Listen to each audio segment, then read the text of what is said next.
Refrigero. Refrigero. Harry, Ah, Hermione. qu'est-ce que tu fais là? Eh ben, je travaille pour Phil Spencer encore, hein, oui. Il m'avait demandé de la réduire, sa console, et maintenant il veut que je la refroidisse. Elle chauffe trop, paraît-il. Tu veux pas arrêter qu'on fasse un tour de Griffon ensemble? Je peux pas, j'ai du travail. Écoute, va faire la cuisine, et puis on verra ça plus tard, hein. La cuisine? Hein? Mais tu me prends pour qui? Hein, c'est incroyable ça! Non, mais... Ah, c'est pas possible ça! Non, mais attends. Ah, mais je m'en vais, tiens! Ah, c'est pas possible! Attends.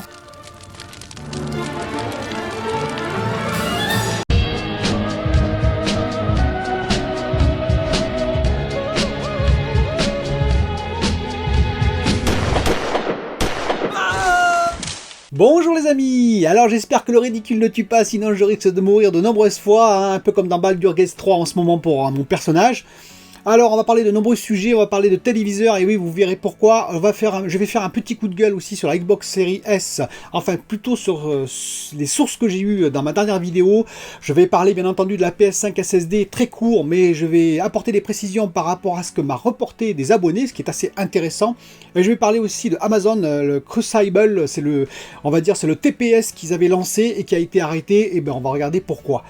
Mais en premier lieu, je voudrais reporter une question d'une abonnée qui m'a dit, eh oui, c'est intéressant, qui a demandé, et donc je vous demande votre aide parce que je n'ai pas trouvé la réponse, est-ce que la Xbox Series X, je pourrais jouer en live avec mes amis qui sont sur la Xbox One X et Xbox One S? Grosso modo, est-ce que le cross-gen va pouvoir marcher sur les Xbox Live? Si vous savez, je suis intéressé aussi, je suis preneur, alors le chat aussi apparemment sur l'Xbox Live, hein, est-ce que tout ça va fonctionner? Je suis preneur, voilà. Est-ce que vous avez eu des informations là-dessus? Moi j'en ai pas eu et j'en ai pas vu. Donc si vous avez des réponses, n'hésitez pas en commentaire à les mettre. Je mettrai peut-être d'ailleurs en top commentaire cette question, comme ça vous pourrez y répondre directement dessous. Sinon, on va parler donc tout de suite de la PS5 SSD. Et oui, le PS5, le SSD, vous savez qu'on peut incorporer. Donc j'avais donné un modèle comme ça, hein, j'avais dit il sera à moins de 190 €, hein, le modèle que j'avais donné. Mais quand même, plusieurs abonnés m'ont remonté que Marc Cerny avait dit qu'il fallait au minimum 7000 mégaoctets pour le SSD qu'on va rajouter à l'intérieur de la PS5. Pourquoi ? Tout simplement parce qu'effectivement, on va dire le SSD qui est en interne de la PS5, il est lui à 12 canaux. Et pour rattraper ça, puisqu'on met un SSD externe, un SSD rajouté dans le logement spécial, eh bien il faut au minimum qu'il tourne à 7000 gigaoctets secondes, selon ce que préconise Marc Cerny. Donc oui, je prends note. Et donc il y a un premier modèle qui est apparu, Western Digital, vous l'avez sans doute vu, hein, et qui coûterait quand même 260 €. Je parle bien sûr du 1 Teraoctet, c'est à peu près les mêmes prix finalement que sur la Xbox Series X. Et Xbox Series S. Alors la petite différence, je dirais, c'est qu'effectivement, il risque quand même d'avoir plusieurs marques qui se lancent sur le marché de la PS5, alors que la Xbox Series X, je ne sais pas si c'est pas plutôt fermé par Xbox. On verra. Mais de toute façon, je pense que la concurrence est assez saine et que là aussi, il y aura des baisses de prix dans les deux cas. Elle sera peut-être plus rapide sur PS5. Et je pense quand même que je continue à dire que d'ici 1 an ou 2 ans, vu en plus les progrès de la technologie, eh bien on arrivera à des SSD inférieurs à 200 €, sans doute, qui seront à cette vitesse-là de lecture et d'écriture. Alors, pour revenir sur la Xbox Series S, pourquoi mon petit coup de gueule, entre guillemets? Je me suis référencé à jeuxvideo.com, qui ont sorti le tableau. Vous pouvez voir, d'ailleurs, je mets toujours les références des informations que je prends sur le net, et qui avait annoncé donc ce comparatif, vous avez vu, avec, le dernier, c'était la Xbox One X. Eh bien, apparemment, je dis bien apparemment, ce ne serait pas la Xbox One X, mais plutôt la Xbox One S. Ce qui change quand même un petit peu, on va dire, toute la conclusion que j'avais faite dans ma vidéo. Alors, je dis un petit peu parce que pas totalement. Donc premièrement, je me suis appuyé sur ce site parce qu'il n'y avait pas beaucoup d'informations ailleurs, concernant, à l'époque où j'ai fait cette vidéo, concernant effectivement Falconer et puis donc la comparaison entre toutes les Xbox. Donc ça c'était intéressant, j'ai trouvé. Et deuxièmement, je me suis appuyé sur ce site parce que quand même le tableau, je considère quand même c'est un journal qui se veut entre guillemets en ligne sérieux, même si des fois ils font des erreurs. Et une erreur comme ça quand même avec un tableau comme ça, j'ai eu du mal à y croire. Mais c'est vrai qu'avec le recul, c'est vrai que les résultats qu'ils donnent pour la Xbox One X me paraissaient quand même un peu faibles. Ceci dit, ça n'enlève pas les avantages de la Xbox Series S. Pourquoi ? Parce que déjà elle bénéficie de toutes les nouvelles technologies, donc le RDNA2 bien entendu, mais le SSD aussi, la vitesse de la mémoire, la vitesse des bus, la Velocity et j'en passe. mais elle bénéficie surtout de son CPU, donc le CPU AMD Zen 2, hein, qui tourne à 3,5 GHz si je ne me trompe pas. En tout cas, c'est la même vitesse et le même CPU qui est utilisé sur la Xbox Series X et qui est bien en avance, on va dire de 4 fois en termes de puissance, c'est ce qu'ils disent par rapport au Jaguar qui avait installé sur la Xbox One X. Et c'est plutôt le CPU qui limitait. C'est assez marrant d'ailleurs parce que dans cette vidéo là j'avais parlé aussi des processeurs, vous savez les nouveaux processeurs AMD, hein, donc les 5900X, 5800X, 5600X qui vont arriver, et j'avais expliqué qu'effectivement le CPU pouvait limiter le GPU si on ne faisait pas attention, si on prenait un CPU trop bas. Et bien c'est ce qui arrive sur la Xbox One X en termes de, on va dire, de framerate, en termes de FPS, c'est-à-dire qu'effectivement on avait un super GPU hein, sur la Xbox One X, mais pour monter à 120 FPS, impossible parce que le CPU lui ne suivait pas.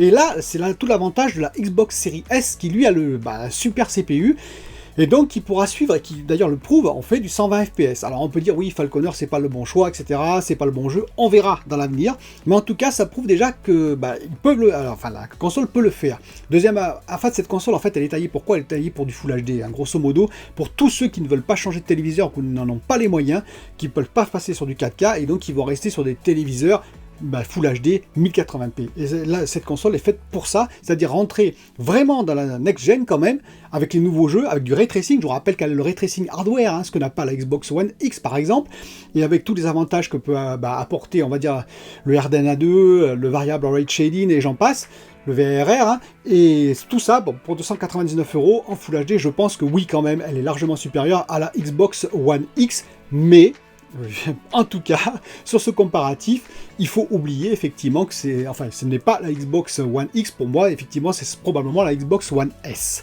Un petit tour par Baldur's Gate 3, puisque je continue le jeu, hein.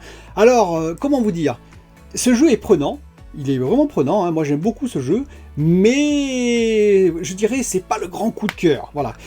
C'est-à-dire que ça, pour moi, ça ressemble quand même vraiment à du Divinity, et donc, j'adore, hein, l'histoire est intéressante, j'adore, etc., mais je dirais qu'il n'y a pas une étape franchie énorme par rapport à Divinity, vous voyez ce que je veux dire? S'il n'y a pas une fracture next-gen, on peut dire, entre Divinity et Baldur's Gate 3, à mon avis. En plus, pour l'instant, les cinématiques, j'ai quelques problèmes avec les cinématiques, je vous ai dit dans la dernière vidéo, j'adore les cinématiques, en plus c'est votre personnage qui est calqué, c'est très intéressant, ça veut dire que vous voyez votre personnage dans toutes les cinématiques, et il y a de nombreuses cinématiques, donc ça c'est intéressant. Le seul petit problème que j'ai, c'est que les cinématiques sont bien faites, les alliés que vous avez, parce que maintenant j'ai 3 alliés, les alliés que vous avez, ils parlent entre eux, même des fois, hein, dans les cinématiques, donc c'est intéressant. Ça veut dire que vous recrutez quelqu'un, il va parler avec l'autre, que vous avez déjà recruté avant, sauf que quand il vous parle à vous, quand c'est vous qui dialoguez, on va dire, avec des personnes, diverses et variées, vous êtes muette, ou pas, parce que moi c'est une femme que je joue, vous êtes muette, ou muet, c'est-à-dire que vous êtes comme ça, et ça bouge pas, il n'y a pas les lèvres qui bougent, vous avez que le texte. Alors les autres personnages parlent, mais pas vous. Ça me gêne un petit peu, vous voyez ce que je veux dire? Ce petit problème, c'est vraiment, visuellement, c'est un peu gênant, parce que vous avez que le texte, et ensuite, après, l'autre personnage vous parle. Voilà. Donc il y a quand même quelques petits, même gros problèmes, je pense, à régler, en plus des bugs. On va parler en vitesse de Crucible. Ah oui, Crucible, Amazon, vous savez le TPS, donc troisième personne, shoot à troisième personne qui était en plus du Battle Royale, qui faisait aussi du MOBA. Enfin, Amazon avait décidé de faire un jeu avec 3 modes de jeu différents, ce qui était plutôt original, on va dire, et il était quand même bien avancé le jeu, hein, puisque voilà, il y avait plein de joueurs qui étaient dessus, etc. Et ça a été une catastrophe. Voilà. En juin, il y avait 1000 personnes en même temps. Hein. Il y avait des pics à 1000 personnes en même temps, ce qui était pas mal. C'est tombé à 100 en juillet, malgré qu'ils aient fermé 2 modes de jeu parce qu'ils se sont aperçus qu'ils se sont trop éparpillés et que voilà, je présume que les joueurs ne s'y retrouvaient pas. Je n'y ai pas joué, hein, je le reconnais, mais j'ai vu un peu les critiques qui ont été faites sur ce jeu. Je pense qu'il y a beaucoup de joueurs qui ne s'y reconnaissaient pas. Pourtant, il avait l'air intéressant ce jeu. Hein, je le reconnais. Il était vraiment abouti, quoi. Je veux dire, c'était pas le petit jeu. Non, Amazon avait mis apparemment les moyens, et pourtant, il est arrêté. Voilà, le constat est là. C'est-à-dire que même si vous êtes un géant comme Amazon, vous ne vous improvisez pas dans le jeu, hein, c'est difficile. Google a fait des expériences similaires, d'ailleurs, entre parenthèses, on voit qu'on ne peut être un géant, on va dire, du net, entre guillemets, un géant en termes de financement, et le jeu, ça s'apprend pas comme ça, quoi. Il faut un certain temps pour commencer à cerner, je pense, qu'est-ce que veulent les joueurs, vraiment, qu'est-ce que veulent les joueurs. Bon, après, on a le droit à l'erreur, hein, donc Amazon s'est trompé, on verra ce qu'ils feront dans le futur, comment ils vont rectifier tout ça, mais en tout cas, voilà, le constat est là, Crushable c'est arrêté officiellement. Et le dernier sujet que je vais aborder, c'est les téléviseurs. Et oui, alors j'ai un vrai questionnement sur les téléviseurs. Je vous explique tout simplement, j'ai dit que je prendrais un téléviseur en Black Friday, hein, normalement. C'est un choix que je vais faire, je vais attendre Black Friday pour avoir un prix un peu plus bas, et je vais prendre un téléviseur 4K, parce que moi j'ai une Full HD pour l'instant. Et je me pose des questions. Je me pose des questions parce qu'on est, pour les téléviseurs, à une rupture technologique. C'est-à-dire que c'est un peu comme si j'avais dit en 2019, je vais prendre une PS4 Pro ou une Xbox One X. Alors que l'année d'après, on sait maintenant, hein, il va sortir la PS5 et la Xbox Series X.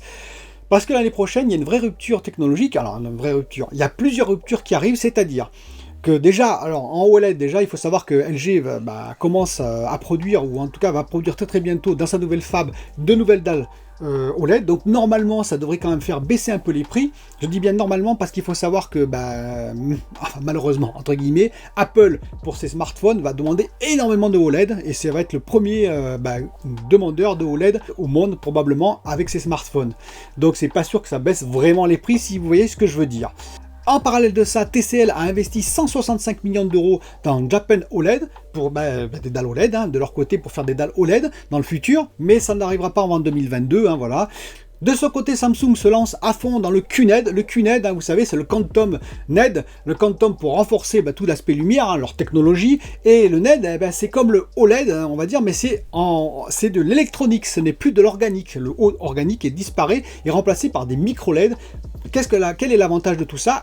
Durée de vie augmentée, burn-in, vous savez, l'effet de brûlure totalement disparu, et en plus les pics de luminosité augmentés, et le coût de fabrication normalement un peu diminué à terme. Mais ça n'arrivera pas avant 2022 non plus. Voilà, je vous le dis, ils vont lancer la fabrication en 2021, mais normalement ça n'arrivera pas avant 2022. Alors vous allez me dire, si tu veux attendre 2022, tu peux attendre 2022, mais ça va être un peu long, effectivement.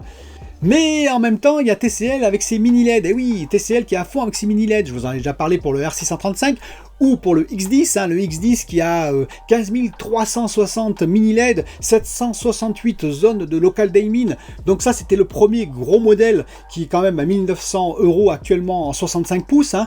Ils veulent maintenant passer à un futur modèle en 2021 de 3840 zones. Et oui, vous avez bien entendu, 3840 zones en local dimming, c'est-à-dire pour faire totalement disparaître tout ce qui est effet blooming, par exemple.